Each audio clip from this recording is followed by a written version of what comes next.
Crawford is fucking trash. Don't ever compare Crawford to Canelo again. Shout out young Triple G. He fucking did his shit. I felt he won. At least a draw. Fuck the judges. Fuck you weirdos. You guys suck ass. And fuck Crawford. You're not pound for pound. Suck a dick. You never fought nobody good. You fought Spence that had a car accident. Fuck you, bitch. The pound-for-pound king Terence Crawford has just added another victory to his flawless record, now standing at 410 with this win. Crawford solidifies his status as a four-division world champion. Despite his dominance, social media is buzzing with criticism questioning the conviction of his performance and speculating whether he could handle a fight against Canelo, an issue for another day. Meanwhile, rumors are swirling that Crawford may be considering the retirement. While he's still at the peak of his career, let's investigate whether these claims hold any truth. The WBA super welterweight title held by Uzbekistan's champion Israel Madrimov was on the line as the experienced Terence Crawford, widely regarded as the best pound-for-pound boxer in the world, stepped into the ring. Known as the unified welterweight champion, Crawford made the strategic decision to drop down a weight class in pursuit of a new title following the thrilling upset of Jose Valenzuela against Isaac Pitbull Cruz in a lively performance by rapper Eminem at Arena in Los Angeles. The stage was perfectly set for the evening's main event, Israel Madrimov versus Terence Crawford. The atmosphere was electric as fans eagerly awaited to see if Crawford could secure a new belt against the relatively inexperienced Madrimov.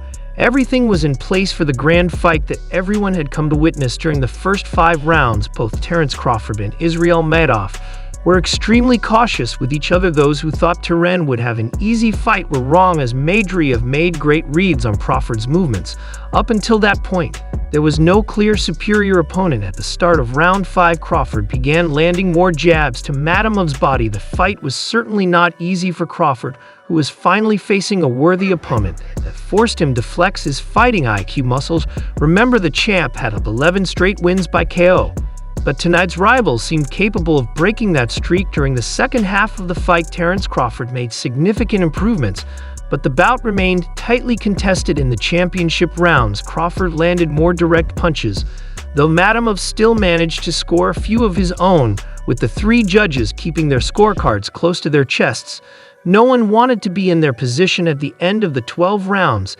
This was the first time in 8 years that Crawford had to go the distance to secure a victory. Ultimately, he won by unanimous decision, preserving his undefeated record and claiming the WBA light welterweight title. Crawford has now achieved championship status in 4 different divisions. Kudos to Madrimov for holding his own against the best pound-for-pound fighter in the world.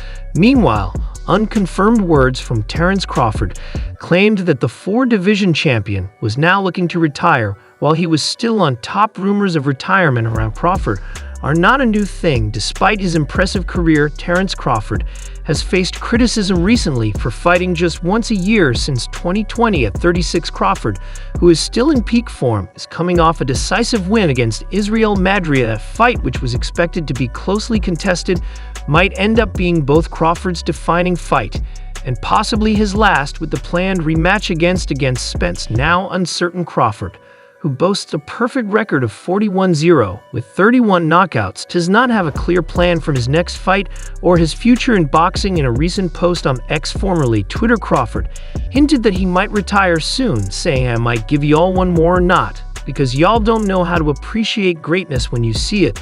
This comment reflects Crawford's frustration with how his achievements have been recognized. He feels that he has not always received the credit he deserves, either being overlooked or only recognized later. Despite this, Crawford is satisfied with his career and firmly believes he deserves a place in the Hall of Fame. His recent remarks underscore his sense of being undervalued by critics, even as he remains confident in his legacy and accomplishments in the sport. Could there still be more to see from Terence Crawford and his incredible skills? Has any fighter truly pushed him to his limits, forcing him to dig deep and showcase his best? So far, no one has managed to do that. And will such a challenge ever come? It's hard to say. There has been speculation about potential showdown between Crawford and Canelo Alvarez, the reigning king of the 168 bits division. This fight would be a dream match for many boxing fans But aside from that, Crawford seems uncertain about his future. He has turned down a fight with rising star Boots and has dismissed Tofo Lopez's recent call-out, and it remains unclear if he's still interested in a bout with Gerald Charit. If Crawford were to retire now, it would be a disappointment. Fans would love to see him pursue greatness in a fight with Canelo. Even though Crawford has downplayed Boots Andis as not being on his level, a match against the young and unbeaten contender, now a title holder, would be an exciting event that many would eagerly watch. Ultimately, it's Crawford's decision. Very few great fighters manage to retire undefeated, and on their own terms. Crawford would join a rare group of champions who left the sport at the peak of their careers, like Rocky Marciano, Floyd Mayweather, Andrew Ward, and Ricardo Lopez, who all ended their career without a loss. Crawford's recent comment, "I might give y'all one more," leaves us wondering if he will indeed return for one final fight.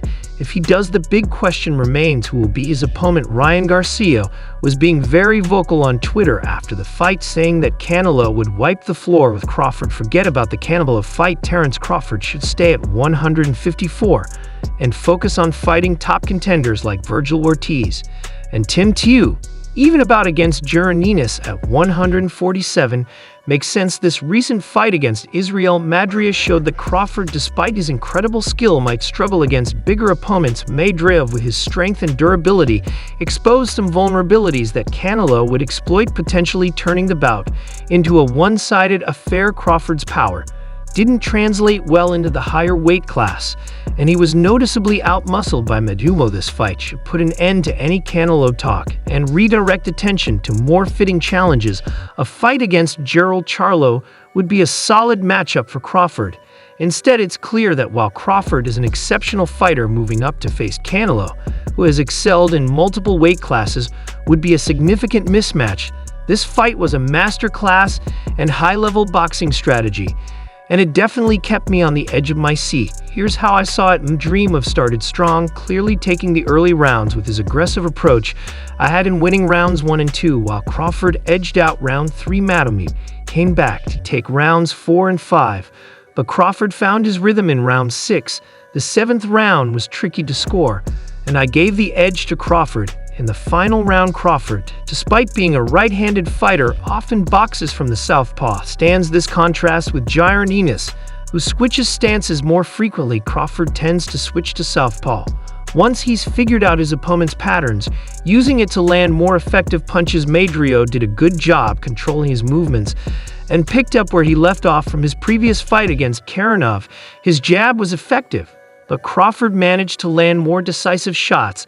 As the fight progressed, an interesting moment in the last round was Madrimov landing a good left hook, but I was hoping he'd use more combinations. Crawford's counter-punching was sharp and Madrimov's output was low, which played into Crawford's strengths. And Madrimov switched to southpaw in the 12th round, which made me wonder if his power was in his left hand. However, he was caught with 2 right uppercuts from Crawford. Porter's commentary, it was a bit frustrating. He seemed overly biased towards Crawford and didn't give him a dream of enough credit. Despite that, it was a brilliant fight. Both fighters showcased their styles. Madrimov with his aggressive, springy, orthodox approach, and Crawford with his counter-punching and switch hitting. The fight was incredibly close, and I had my dream of potentially up by a point. Crawford's power and reach gave him an edge, but both landed significant shots. Madrimov put everything into his punches, especially his right hand, but Crawford's ability to move and set himself made a difference.